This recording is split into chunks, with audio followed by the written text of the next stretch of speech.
Marahil kung pagbabasihan mo lamang ang senaryong ito ay masasabi mong sobrang arogante at bastos ang boksingerong ito. Ngunit sa likod na pahina ng laban na ito ay kakibat nito ang isang ngiti ng tagumpay kontra sa hindi patas, manipulado at hindi makatarungang klase ng pakikipaglaban. Ito na siguro ang pinaka-perpektong halimbawa ng salitang paghihiganti mula sa pinaka-Judas Barrabas, Texas na may bulutong ketong piksa na kinamot ng 8 siraulong manggagamot at pinakamadayang boksingerong nakaharap ng pinakamaangas na boksingero ng Pilipinas na si John Riel Cuadro Alas Casimero. Animoy naging wrestling na may pagka-judo at MMA ang laban na may kakarampot na boxing, nahiya pang magkarate at capoeira. Samahan mo pa ng mapagpasensyang referee na kababayan ni Poknat na ang favorite dialogue okay lang yun, hindi naman sinasadya. Wala pa naman pating bukol at dugo, pagpasensyahan mo na lang. Mapapaputik ng inang kinambyo ng kinabayo ko na lang nang wala sa oras Hindi naman sa binabalasubas natin to si Amnat Poknat, pero parang ang sarap lang kasi niyang pakuluan sa kumukulong red doors na may halong lambanog Anyway, sa video natin ngayon mga kaibigan, ating masasaksihan kung paanong hinarap at dinayo ng buong tapang ni Casimero ang madayang Thai boxer na ito sa mismong balwarte nito at kung paanong ginulpe ni Casimero ng gulpe de hallucination ang madayang Thai boxer. Pero bago ang lahat, appetizer muna tayo mga kaibigan.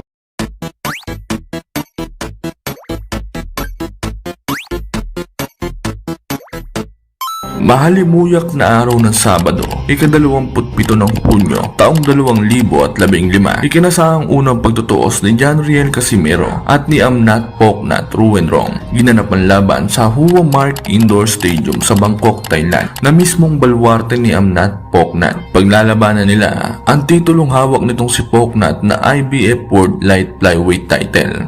May kartada noong undefeated itong si Amnat. 16 na panalo at 5 ay tinapos sa pamamagitan ng wrestling, AST knockdown at walang bahid ng talo. Samantalang si Casimero naman ay may 21 panalo, 13 ay tinapos sa pamamagitan ng knockout at 3 lamang ang talo.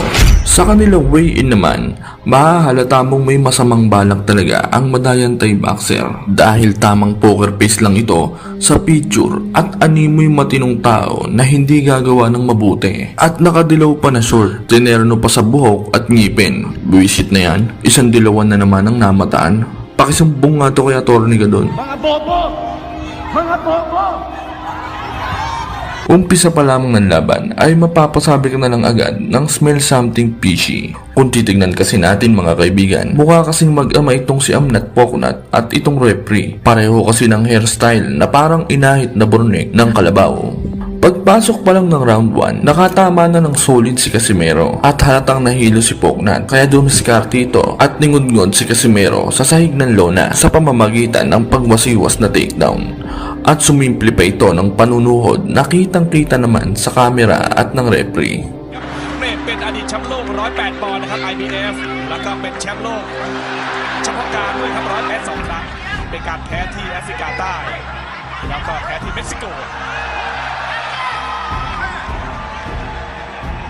Pinuna naman ito ng referee, siguro upang kahit papaano ay hindi naman mahalata ng mga manonood na manipulado ang laban na ito.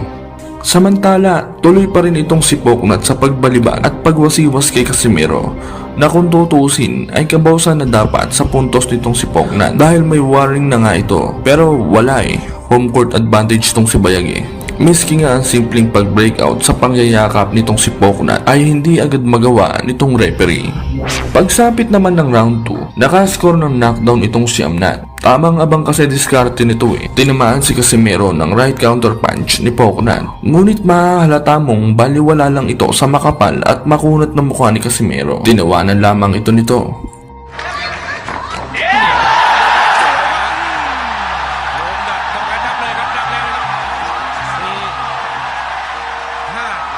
Samantala, tuloy pa rin sa panggugulang itong si Amnat at bago matapos ang laban ay ginamitan niya si Casimero ng jiu-jitsu at hinedlock niya ang ulo ni Casimero.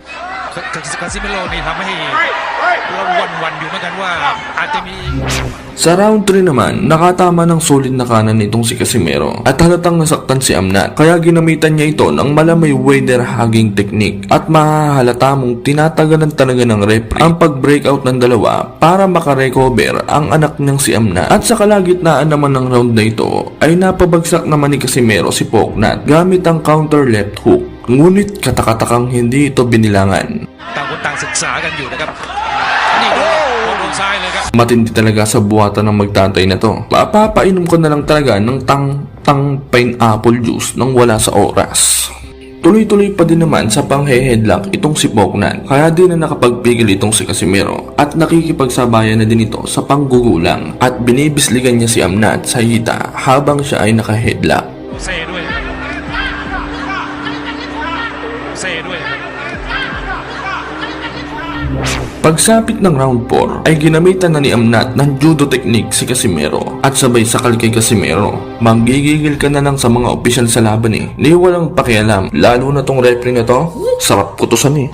ไอ้ฟุตเวิร์กดึงแล้วคืนแล้วพลิกลูกนี้ไม่รู้ว่าโดนกรรมการเตือนหรือเปล่านะครับจังหวะพลิกหลบด้วยครับจะมีลีลาแบบนี้นะครับอย่างที่เรียนไว้ว่าครั้งหนึ่งครับในการไปชกที่อาร์เจนตินาครับไปชิงแชมป์โลก Sa round 5 naman ay ganun pa din ang diskarte nitong si Poknat at tuluyan ng nabulag ng referee na animoy may eksema at katarata sa mata. การเก็บแต้มมาได้เรื่อยๆครับแล้วก็ใช้น้ำหนักโถมตัวเข้าไปครับนี่โอ้โหนี่โดนไปไหลโดนก็โดนทุกซ้ายแล้วก็ใช้แรงเหวี่ยงครับล้มลงไปทั้งคู่ดูครับที่มุมของนักชกฟิลิปปินส์ทุกพื้นเวทีเลยครับเห็นโอกาสอันเหมาะแล้วครับเมื่อสักครู่นี้โดนหมัดซ้ายก็อำนาจแต่ว่ายังเฉยๆอยู่ Samantala, bibilib ka din sa pasensya nitong si Casimero eh. Talaga namang tuloy pa rin ang laban. Noong round 7 naman ay binilangan naman ulit ng tatay ni Poknat si Casimero. Pero kitang-kita talaga na hindi suntok ang ginawa ni Poknat at binalibag niya talaga ito. Tapos may pagyakap na naman ito na inabot ng halos 1 minuto.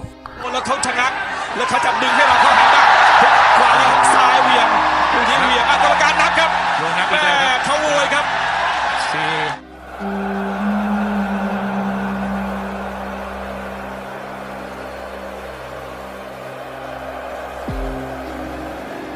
Sabay rabbit punch o pagsuntok sa bunbunan na mariing pinagbabawal sa boxing. Ngunit ang di niya alam ay naka-blade mail itong si Casimero at nakatang build ang mukha nito.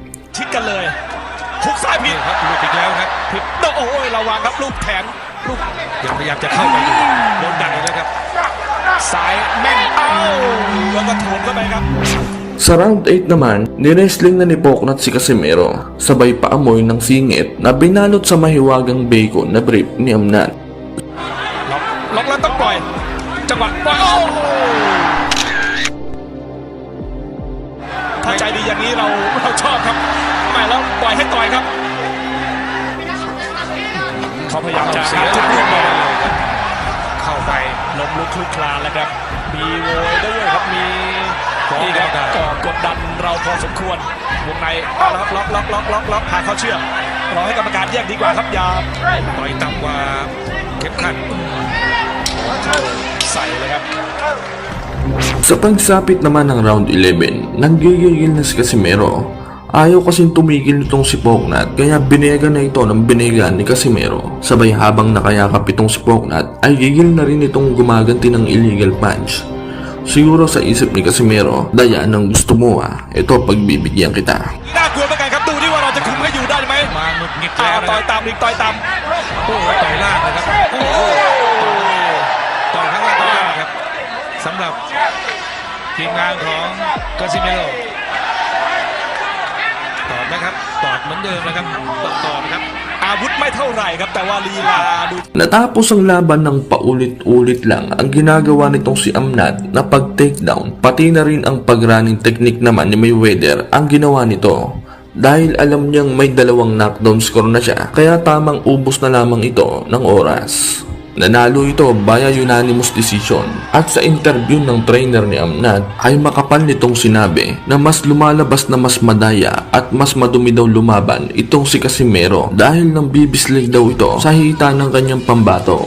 Matapos ang laban ay isang taong hindi lumaban si Casimero at puro puspusang pag-iensayo lamang ang ginawa nito upang makabawi sa madayang si Amnat. Isang taon lamang ang nakalipas na pagbigyan si Casimero na ipaghiganti ang kanyang mapait na sinapit sa kamay ng madayang Thai boxer. Ika-25 ng Mayo taong 2016 naikasa ang kanilang pangalawang pagtutuos. Sa pagkakataong ito ay pinalitan na ang tatay niya bilang referee at good news, hindi na sa balwarte ng madayang Thai boxer ang laban. Siguro pinag-utos na rin ng mga boxing organization na wag nang gaganapin ang laban sa balwarte nitong mandarambong na si Poknat. At gaya ng inaasahan, puro takedown, yakap at pangre-wrestling pa rin ang diskarte nito. Ngunit ang hindi niya alam ay pinaghandaan na ito ni Casimero. Avoid his opponent from getting any forward momentum with their shots, as he does right there. Yeah, man, he's looking alright, boy.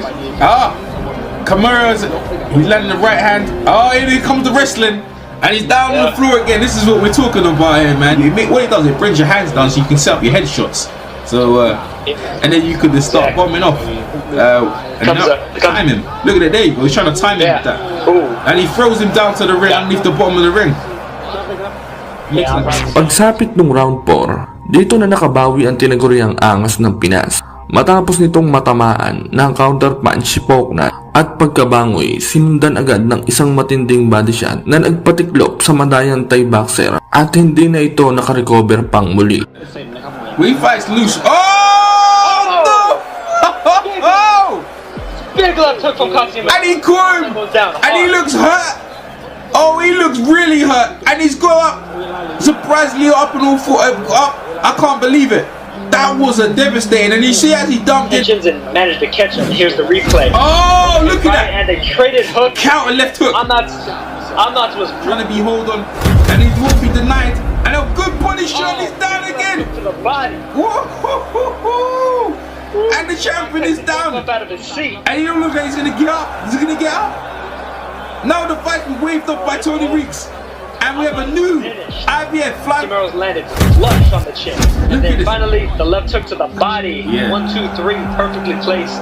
Right to his liver. You see Casimero showing out after he drops him, showing that bad blood between them. And he's happy. And see, look how he's smiling. Look how he's smiling. At sa laban niya na ito ay nakakamit ni Casimero ang pinakamagandang halimbawa ng mahalimuyak na paghihiganti. Oh dear now, so look at that. Oh dear. He's crying on, bro. Oh dear. Oh, that's that. You know, that's his dad. He's, you know, I shouldn't laugh like that. Isa na yata sa pinaka-nakakahinayang na laban na sana'y gaganapin noong 5 ng Abril taong 2020 ang laban na tutulok sana sa lahat ng agam-agam ng mga nagtatalo-talong boxing fans, mapa Pinoy at ibang lahi na kung sino ba talaga ang mananaig kontra sa pambansang angas ng Pilipinas na si John Riel Cuadro alias Casimero at Naoya the Monster Inoue. Ang laban na ito ay gaganapin sana sa Mandalay Center, Las Vegas, Nevada, USA para sa unification bout sana ng kanilang mga belt na IBF, WBA at WBO bantamweight title. Ngunit sa di inaasahang pangyayari, hindi natuloy ang kanilang laban dahil sa pagkalat ng sakit na corned beef 19. Mag-sign pa si Eros. Hindi namin alam kasi sabi nga may convict 19. Ano po? Convict 19. Ano po? At para naman hindi mawalan ng saysay ang mga paghahandang ginawa ni Casimero na nung mga panahong iyon ay ilang buwan nang nagtitraining sa US, ay tinapat na lamang ito sa isa sa mga top upcoming prospect ng West Africa na walang iba kundi si Duke Maika aka the Babyface Terminator. Datapwat sa laban na ito ay dehado itong si Dick Maika ay walang boxer ang dapat magkumpiyansa kapag nakasagupa na nila ito, sapagkat sa undefeated na kartada pa lamang nito na 24 na panalo ay 5 lamang ang maswerteng nakatapos ng laban hanggang round 12 at 19 ay tinapos niya sa pamamagitan ng knockout. Mayroon itong napakataas at nakakatakot na knockout ratio 76%. Kaya naman masasabi nating malakas talaga at hindi pipitsuging boksingero ang tinaguriang Determinator ng bansang Afrika. May mabangis na karanasan sa kanyang amateur career na 144 na panalo at 6 na talo lamang. Mas matindi pa sa amateur career ni Naoya Inoue na 75 panalo lamang at 6 na talo. Idagdag mo pa ang paglahok nito noon sa 2012 Olympic Men's Flyweight Division kung saan siya ang itinalaga upang irepresenta ang kanilang bansa.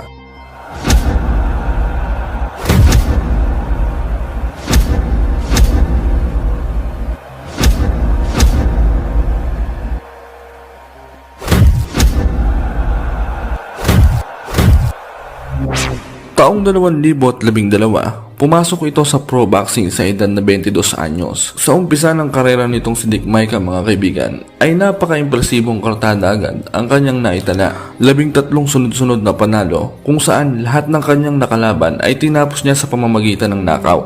At ang mga laban na ito ay kanya lamang binuno sa loob ng 3 taon mula 2012 hanggang 2015. Taong 2014, naging WBO African Bantamweight Champion nang talunin niya ang kanyang kababayan at kapwa undefeated na si Eiko Wilson sa pamamagitan ng knockout noong round.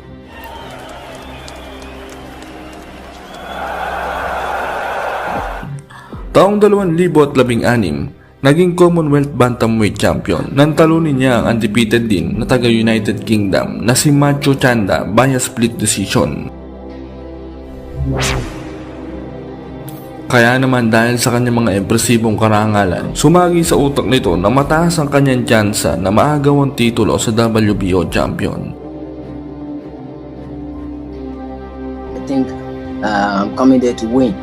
You know, this is my dream. This is what I've been crying for years. You know, from childhood. You know, I always dreamed to be a world champion. So people will expect, people will see a good boxing, and I think I will give good performance, and I'm gonna bring the title back home to Ghana. You know what I'm saying? So I have to be one of the best boxers.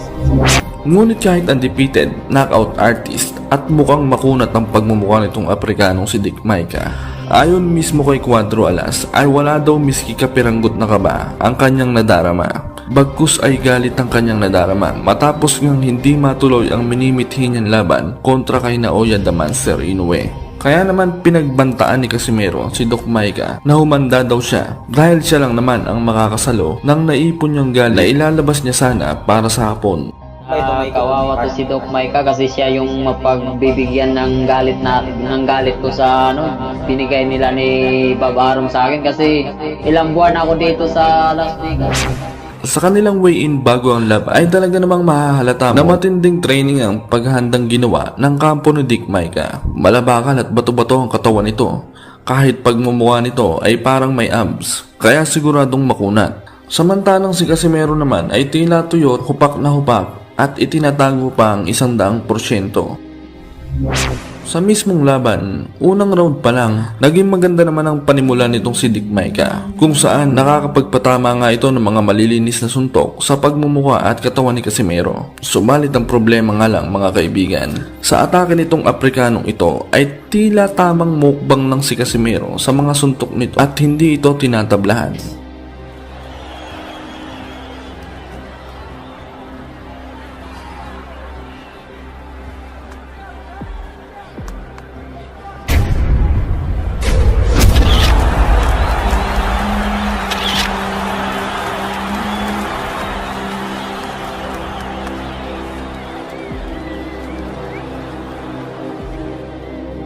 Sa round 2 ay dito na napahilata si Dick Maika matapos itong tamaan ni Cuadro Alas ng isang naglalagablab na lepok sa may sentido.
Tatapusin na sana ni Cuadro Alas ang laban ng maaga mga kaibigan. Ngunit talagang makunat din ang nguya-nguyaan nitong si Dick Maika. Kaya bibilib ka rin dito eh. Ang matindi pa dito mga kaibigan, sa kabila ng mga pinsalang kanyang natamo mula sa mga harabas na atake nitong si Cuadro Alas, ay nagawa pa nitong mag-angas at dumila sa harap mismo ng pambansang angas ng Pinas na mahiya mo naman hunyangong kanduli.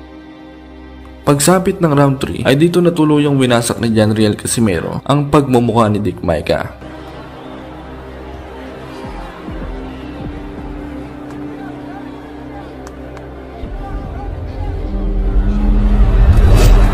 Finish him!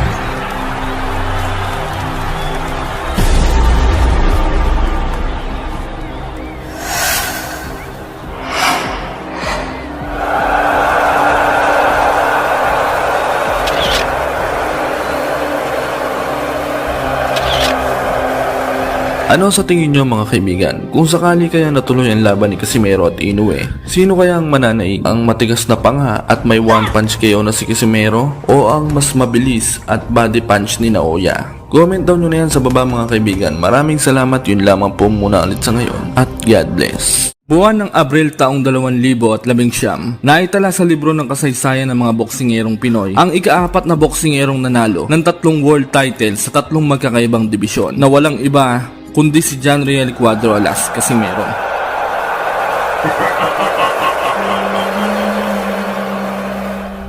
Matapos nitong masungkit ang isang titulo kontra sa Mexicanong si Ricardo Espinoza Franco noong ika-20 ng Abril taong 2019 via knockout noong round 12.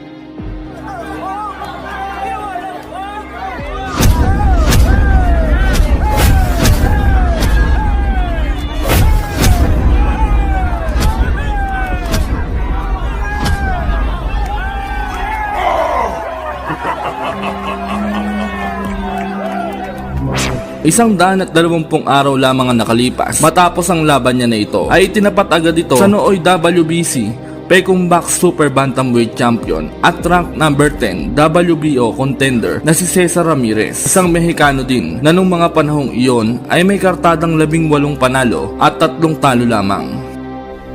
Subalit kahit may 3 talo itong Mexicano na ito ay hindi mo rin naman pwedeng ismulin ang kakayahan ng fighter na ito dahil may kalakasan din ang kamao nito. Sa katunayan niya mga kaibigan, bago sila magharap ni Casimero ay nakapagtala muna ito ng 6 na sunod-sunod na impresibong pagkapanalo na kung saan 5 sa mga 6 na tinalo niya ay isa lamang ang maswerteng nakatawid ng round 12 at ang iba ay puro knockout na ang inabot ng mga pagmumuka. Kaya naman mataas ang bilib sa sarili nito na kayang-kaya niyang wasakin si Janriel Cuadro Alas. Ayon nga sa isang article na nilabas ng Manila Times, sinabi ni Cesar Ramirez na dumayo daw siya dito sa Pilipinas para puksain si Casimero sa harap ng ating mga kababayan at wala naman daw itong pinagkaiba sa ibang boksingerong napatulog na sa ibabaw ng lona. Sabi pa nga nito sa interview sa kanya ni Sir Pau Salud, knockout daw ang aabuti ng pagmumukha ni Casimero sa kanya. Isa pa sa nagpataas ng kumpiyansa nitong mayabang na Mexicanong ito ay ang pagpalya ni Casimero sa pagkuha ng timbang sa kanilang weigh-in dahil sumobra ito sa 118 pounds bantamweight limit. Buti na lamang ay nagawa agad ito ng paraan ng kampo ni Cuadro Alas. Yun nga lang makikitang hupak na hupak ang pagmumukha nitong si Casimero at talaga namang halatang nanghina sa madali ang pagbabawas ng timbang na ito. Ang kanilang salpukan ay naganap sa San Andres Sports Complex, Malate, Manila, na kung saan ang mananalo sa laban na ito ay ang siyang haharap sa nooy kasalukuyang WBO champion na si Solani Tite. Sa mismong laban, bagamat animoy nang hina ang kapangyarihan nitong si Casimero dahil sa persahang pagpapababa ng timbang, ay buo ang kumpiyansa nito na makagawa ng impresibong panalo lalo na't nasa baluarte siya ng kanyang mga kababayan at personal na panonoorin ng ating pambansang kamao Manny Pacquiao katabi si Mayor Chavit Singson. Sa unang round ay nagpasiklab na agad itong si Janriel Casimero, angas ng Pinas, sa harap ng mga Pinoy boxing fans. Kaliwat ka ng mabibigat na kombinasyon agad ang mga pinakawalan nito. Kaya naman bahagyang napatras itong si Ramirez matapos matikman ang lakas nitong si Casimero. Here for Casimero, who really likes his right hand, as we've seen in previous fights, Kenito. Well, Casimero is a very, very aggressive fighter. As you see, he's leading off with the left hand, but his right hand is always cocked. That's the big punch that he wants to unload. That right hand, it can be either a right straight or a right hook or a right cross. You can see Ramirez, they're using his height advantage there with the jab early on. But Casimero wanting to let his power be known early, it seems like. You also see the left hand of Casimero dangling sometimes down his sides. To move up in weight. Now hoping to get a chance to be a world champion again. He's 30 years old. Just trying to be more aggressive now, Benito, but still missing. Slip. There's a slip. Slick spot there in the corner. Sa round 3 ay naka-score ng knockdown si Casimero matapos sumapol ang solidong counter left hook sa pagmumuka ng dayuhang Mexicano. He's measuring his opponent. He's moving in, but he's got to be careful. Ramirez looking to counter. He's looking to counter. He knows that Casimero is going to come in. But when he does, he's going to be prepared to throw that right. And for Casimero, once he comes charging in, it can't just be one shot. It just can't be the right hand. That time a nice left hand. That was a Beautiful knockdown. left That's hand. a knockdown. Beautiful left hand. Nice counter there. Perfectly timed. And Ramirez says, you know, sometimes when you get hit in a certain spot. Subalit imbis na manghina itong si Ramirez mga kaibigan dahil sa natamong pinsala sa pagkaka-knockdown ay tila mas lalo pa itong nag-init sa laban. Pinakita nito ang tapang ng pagiging isang Mexican fighter. Nakipagtalpakan ito kay angas ng sabayan kaya bahagya itong nakabawi sa mga sumunod na rounds. Beautiful variation from the Filipino, Casimero. Casimero focused and Fighters seem to be just whoever is able to throw more punches here towards the end and get this round. Coasted in round number 4. Now in round number 5, there's a slip. There's a slip. Oh, they call a knockdown. They call a knockdown. Ramirez is not happy with that call. Oh, they call a knockdown. That's a big one. That's a big punch. Here another right. Oh, what a nice nice, shot. wow, solid right from the Mexican. And that got Casimero's attention. Yeah. This is getting interesting, Kenito. Yeah, he's gonna want to get back.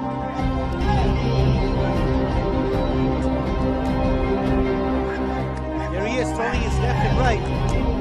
Casimero's holding on.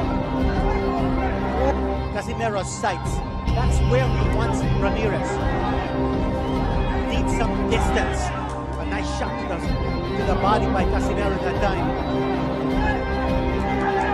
See, when there's distance, Ramirez is able to use the reach to tag Casimero. So Casimero has to come closer Throws it in. to Ramirez, put his head on Ramirez's chest and wail away. Nice shot to the body there by Casimero from a short distance. Ramirez answers. Not much sting in his punch, though. See a little bit of blood coming out of the nose of Ramirez. Oh, nice shot. That was a big Ramirez. right from Ramirez. That time he Oh, had his another distance. right. Oh, Ramirez now pouring it on. Big round here for Ramirez. Corner getting really excited. Another strong right from the Mexican.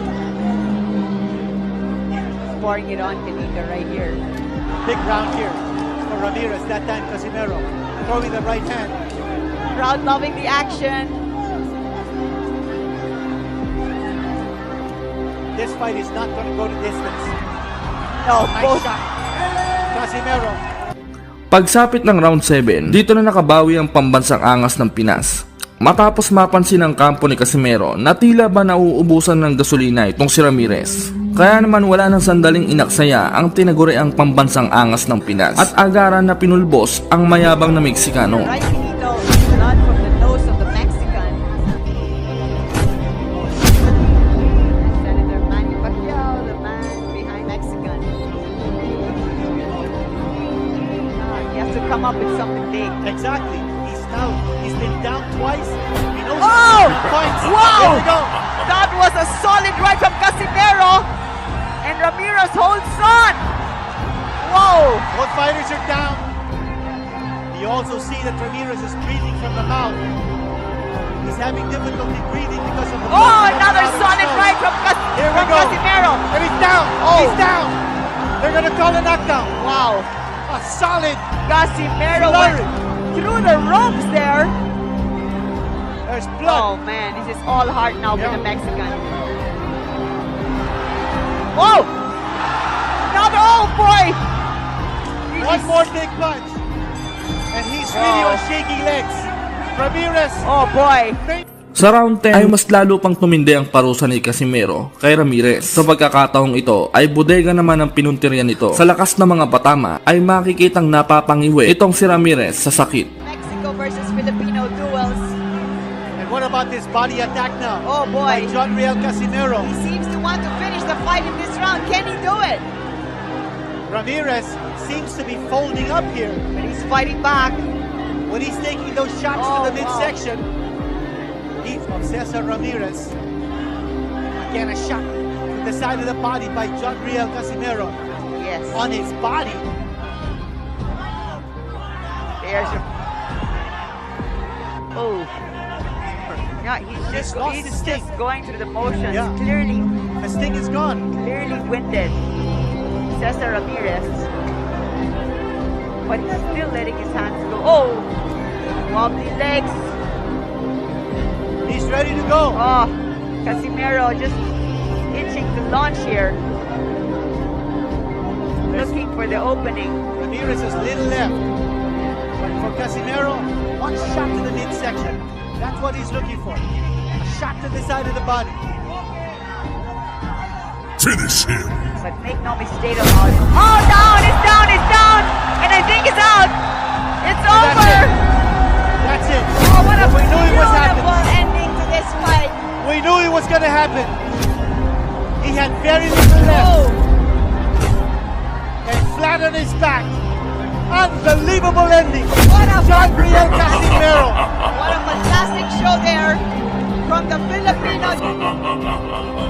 Sa panalong ito ni Casimero ay natuwa ang ating pambansang kamao dahil sa impresibo nitong performance. Tagumpay nitong nadepensahan sa kauna-unahang pagkakataon ang kanyang WBO interim title.